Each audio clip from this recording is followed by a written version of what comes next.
There in the ground his body lay, light of the world by darkness slain, then bursting forth in glorious day, out from the grave he rose again, and as he stands in victory, since curse has lost its grip on me, for I am his and he is mine, bought with the precious blood of Christ.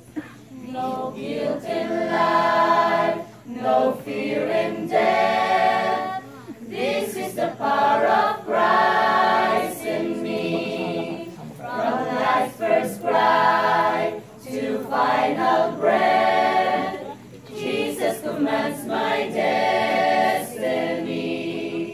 No power of hell, no scheme of man can ever pluck me from his hand, till he returns or calls me home. Here in the power of Christ I stand, till he returns or calls me home. Here in the power of Christ I stand. Ano na nanalo mo, prepare for mo.